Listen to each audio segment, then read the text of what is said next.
2, നിങ്ങൾക്ക് ഇതിൻ്റെ പാറ്റേണോ എന്താണ് ഇവിടെ നടക്കുന്നതെന്ന് ഉള്ളതിനെക്കുറിച്ച് ഒരു ധാരണയില്ല. ഈ 10 ക്ലാസ്സിലും 10ാം ക്ലാസ്സിലും 12ലൊക്കെ പഠിക്കുന്ന കുട്ടികളായിട്ടുള്ള ആളുകളെ ഡീറാഡിക്കലൈസ് ചെയ്യാൻ വേണ്ടിയിട്ടുള്ള പ്രവർത്തനത്തിൽ ഏർപ്പെട്ടിരിക്കുന്ന വ്യക്തിയാണ് ഞാൻ. ഇതെങ്ങനെയാണ് ഇവിടെ വരുന്നത് നിങ്ങൾക്ക് വല്ല പിടിയുണ്ടോ? എൻ്റെ പൊന്നു വിഷ്ണു ഇല്ല.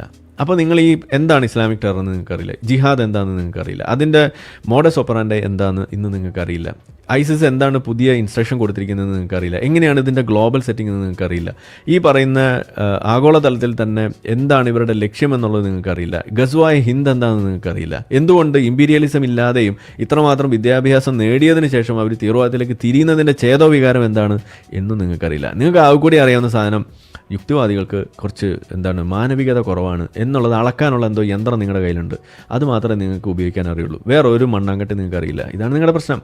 അപ്പം നിങ്ങളത് വൃത്തിക്ക് ചെയ്യുക, അല്ലാന്നുണ്ടെങ്കിൽ ചെയ്യുന്ന ആളുകളെ ചെയ്യാൻ വിടുക. ഇത് നിങ്ങൾ ചെയ്യുകയല്ല, ചെയ്യുന്ന ആളുകളെ ചെയ്യാൻ അനുവദിക്കുകയല്ല. ഒരുമാതിരി ഈ പുൽത്തൊട്ടിയിലെ ചാവാലി പട്ടികളായിട്ട് മാറാതിരിക്കുക എന്നുള്ളതാണ് എനിക്ക് നിങ്ങളെപ്പോലുള്ള വോക്കുകളോട് പറയാനുള്ള വോക്കുകളോടുള്ള ഏറ്റവും വലിയ പരാതി. അതാണ്, നിങ്ങൾ ഈ പുൽത്തൊട്ടിയിലെ ചാവാലി പട്ടികളായിട്ട് മാറുന്നു, നിങ്ങൾ തിന്നുകയില്ല തീറ്റിക്കുകയില്ല എന്ന് പറയുന്ന നിലയിലേക്ക് നിങ്ങൾ മാറുന്നു, നിങ്ങൾ ജിഹാദികൾക്ക് കൂട്ടിക്കൊടുപ്പ് നടത്തുന്ന ആളുകളായിട്ട് മാറുന്നു. ഇവിടെ വിഷ്ണുവും ആയിരിക്കുന്നത് അത് തന്നെയാണ്. ഇതാണ് എനിക്ക് പറയാനുള്ളത്.